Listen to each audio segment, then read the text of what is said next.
എല്ലാവർക്കും ലെറ്റ്സ് ക്രാക്കിലേക്ക് സ്വാഗതം. അപ്പം നമുക്ക് സൈക്കോളജിയിലെ ഒരു 10 ക്വസ്റ്റ്യൻസ് നോക്കാം. നമ്പർ ഇങ്ങനെയാണ്, അതായത് കണ്ടിന്യൂസ് ആയിട്ട് ബാക്കി പോവുകയാണല്ലോ, അതുകൊണ്ടാണ് കേട്ടോ. 189ാമത്തെ ക്വസ്റ്റ്യൻ എത്തിയിട്ടുണ്ട്. താഴെ കൊടുത്തിരിക്കുന്നവയിൽ തെറ്റായ പ്രസ്താവന. അപ്പം നമുക്ക് തെറ്റായതാണ് വേണ്ടത്. കോശവിഭജനം മൂലം പിണ്ഡത്തിൽ ഉണ്ടാകുന്ന വർധനവാണ് വളർച്ച എന്ന് പറഞ്ഞു കഴിഞ്ഞാൽ ശരി. വളർച്ച പാരിമാണികമല്ല. അത് നിങ്ങൾക്ക് സംശയം ഉണ്ടെങ്കിൽ അവിടെ നിൽക്കട്ടെ. വളർച്ച വികാസ പ്രക്രിയയിലെ പല അംശങ്ങളിൽ ഒന്നു മാത്രമാണ്. ഓക്കെ. വളർച്ചയുടെ ഫലമായി ഉണ്ടാകുന്ന മാറ്റങ്ങൾ നേരിട്ട് നിരീക്ഷിക്കാനും അളക്കാനും കഴിയും. അപ്പോൾ പാരിമാണികമല്ല എന്ന് പറഞ്ഞു കഴിഞ്ഞാൽ തെറ്റല്ലേ? അല്ലേ? കാരണം എന്താണ്? വളർച്ച പാരിമാണികം ആണ് എന്നാണ് നമ്മൾ പഠിച്ചിട്ടുള്ളത്. ഓക്കെ, അതുകൊണ്ട് നമ്മുടെ ആൻസർ തെറ്റായതായിരുന്നു വേണ്ടത്. അതുകൊണ്ട് ഓപ്ഷൻ ബി ആണ് ആൻസർ വരുന്നത്. ഓപ്ഷൻ ബി, വളർച്ച പാരിമാണികമല്ല എന്ന് പറഞ്ഞു കഴിഞ്ഞാൽ അത് തെറ്റായ ഒരു പ്രസ്താവനയാണ്. ഓക്കെ, അടുത്ത ചോദ്യം. നേടാനുള്ള അഭിപ്രേരണ, അച്ചീവ്മെൻറ്റ് മോട്ടിവേഷൻ, ഈ സിദ്ധാന്തം ആവിഷ്കരിച്ചത് ആരാണ്? നേടാനുള്ള അഭിപ്രേരണ മക്ലെലൻഡ് ആണ് കേട്ടോ. മക്ലെലൻഡ് ആണ് നേടാനുള്ള അഭിപ്രേരണ. ഓക്കെ, അടുത്ത ചോദ്യം. രോഹിത് ഒരു ദിവസം പോലും സ്കൂളിൽ പോകാതിരിക്കാൻ ആഗ്രഹിക്കുന്നില്ല. കാരണം അത് സ്കൂൾ നിയമത്തിന് എതിരാണെന്ന് അവൻ്റെ അഭിപ്രായം. കോൾബർഗിൻ്റെ നൈതിക വികാസത്തിൻ്റെ ഏത് ഘട്ടത്തിൽ രോഹിത്തിനെ നമുക്ക് ഉൾപ്പെടുത്താം? അപ്പോൾ എന്തായാലും ഇന്ദ്രിയ ചാലക ഘട്ടം ഒഴിവാക്കിക്കോ. ഈ 3 എണ്ണാണല്ലോ നൈതിക വികാസത്തിൽ നമ്മൾ പഠിച്ചിട്ടുള്ളത്. വ്യവസ്ഥാപിത തലം, വ്യവസ്ഥാപിത പൂർവ്വതലമുണ്ട്, വ്യവസ്ഥാപിത അനന്തര ഫലമുണ്ട്. ഓർഡറിൽ പറയുവാണെങ്കിൽ ആദ്യം ഏതാണ് വരിക? ആദ്യം വരുന്നത് വ്യവസ്ഥാപിത പൂർവ്വതലം, പിന്നെ വ്യവസ്ഥാപിത തലം, വ്യവസ്ഥാപിത അനന്തര തലം.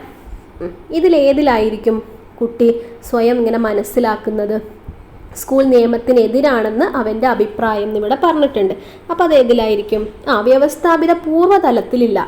അല്ല, കാരണം നമ്മൾ അവിടെ ശിക്ഷയും അനുസരണയും അതൊക്കെയാണ് പഠിക്കുന്നത് അല്ലേ? പിന്നെ ആപേക്ഷികമായിട്ടുള്ള കാര്യങ്ങളൊക്കെയാണ് പറയുന്നത്. അപ്പോൾ ഏതായിരിക്കും? വ്യവസ്ഥാപിത അനന്തര ഫലവും ആയിരിക്കില്ല, കാരണം അത് കുറച്ചും കൂടി ഉയർന്നതാണ്. അപ്പം നമുക്ക് ഏതിലേക്ക് എത്താം? വ്യവസ്ഥാപിത തലത്തിലേക്ക് എത്താം. ഓപ്ഷൻ എ ആണ് ആൻസർ വരിക കേട്ടോ. ഓക്കെ, അടുത്ത ചോദ്യം. 192. പരിക്രമീകൃത ബോധനം, പ്രോഗ്രാംഡ് ഇൻസ്ട്രക്ഷൻ രൂപപ്പെടുത്തിയത് ഏത് പഠന സിദ്ധാന്തത്തെ അടിസ്ഥാനപ്പെടുത്തിയാണ്? പരിക്രമീകൃത ബോധനം അഥവാ പ്രോഗ്രാംഡ് ഇൻസ്ട്രക്ഷൻ, അത് നമ്മൾ സ്കിന്നറിൻ്റെ കേസിലാണ് പഠിച്ചത്. അപ്പോൾ സ്കിന്നറിൻ്റെത് ഏതാണ്? പൗരാണിക അനുബന്ധനം എന്ന് തോന്നരുത്, കാരണം പൗരാണിക അനുബന്ധനവും പ്രവർത്തനാനുബന്ധനവും മാറിപ്പോവാനുള്ള ചാൻസ് ഉണ്ട്. ഇതിൽ പ്രവർത്തനാനുബന്ധനമാണ് ആരത്? സ്കിന്നറിൻ്റെത്, അല്ലെങ്കിൽ ക്രിയാനുബന്ധനം എന്നൊക്കെയാണ് നമ്മൾ പഠിച്ചിട്ടുള്ളത്. പൗരാണിക അനുബന്ധനം ആരതാണ്? പാവ്ലോവിൻ്റെ ആണ് കേട്ടോ. ഓക്കെ, അപ്പം ഇവിടെ നമ്മുടെ ആൻസർ വരുന്നത് ഏതാണ്? ഓപ്ഷൻ ഡി, ഒപ്പറൻ്റ് കണ്ടീഷനിങ് എന്ന് നമുക്ക് പറയാം അല്ലേ? സ്കിന്നറിൻ്റെ ആണ് ഏത്? ഒപ്പറൻ്റ് കണ്ടീഷനിങ്. സ്കിന്നറിൻ്റെ ആണ് ഒപ്പറൻ്റ് കണ്ടീഷനിങ്, അല്ലെങ്കിൽ പ്രവർത്തനാനുബന്ധനം എന്ന് നമുക്ക് പറയാം. ആ സിദ്ധാന്തത്തെ അടിസ്ഥാനപ്പെടുത്തിയിട്ടുള്ളതാണ് പ്രോഗ്രാംഡ് ഇൻസ്ട്രക്ഷൻ അഥവാ പരിക്രമീകൃത ബോധനം എന്ന് പറയുന്നത്. ഓക്കെ, 193. റോഷയുടെ ഇങ്ക് ബ്ലോട്ട് ടെസ്റ്റ് കേട്ടിട്ടുണ്ടല്ലോ. Rorschach ink blot test. അതൊരു എന്തിനുദാഹരണമാണ്? സിദ്ധിശോധകമാണോ? ചോദ്യാവലി അല്ല എന്നറിയാം. താത്പര്യമാപിനിയാണോ? വിക്ഷേപണ തന്ത്രമാണോ? സിദ്ധിശോധകമാണോ? ഒരു വിക്ഷേപണ തന്ത്രമാണ്. ഓപ്ഷൻ ബി ആണ് ആൻസർ വരുന്നത്. Rorschach ink blot test.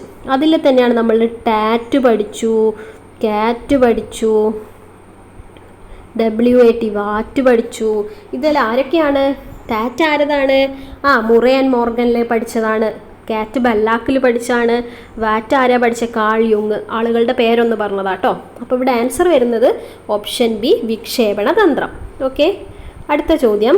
194. ഒരു കുട്ടിയുടെ ശാരീരിക വയസ്സും മാനസിക വയസ്സും തുല്യമാണെന്ന് തന്നിട്ടുണ്ട്. മാനസിക വയസ്സും എന്തും തുല്യമാണ്? കാലിക വയസ്സും തുല്യമാണ്. ഓക്കെ, അങ്ങനെയാണെങ്കിൽ ഐക്യുവിനെ സംബന്ധിച്ച് എന്ത് നിഗമനത്തിൽ എത്താൻ കഴിയും?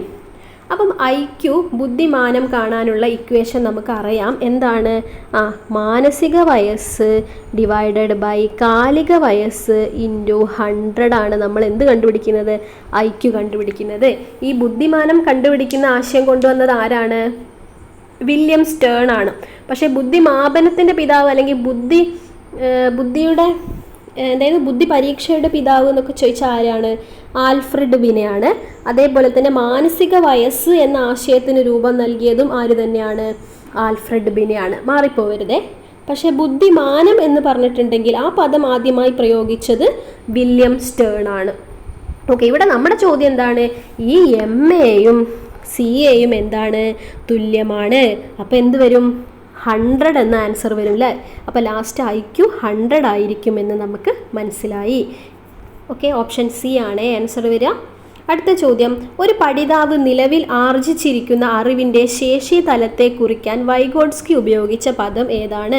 പഠിതാവ് നിലവിൽ ആർജിച്ചിരിക്കുന്ന അറിവ് എന്ന് തന്നിട്ടുണ്ട്. അപ്പോൾ ഏതാണ്? യഥാർത്ഥ വികസന തലമായിരിക്കും.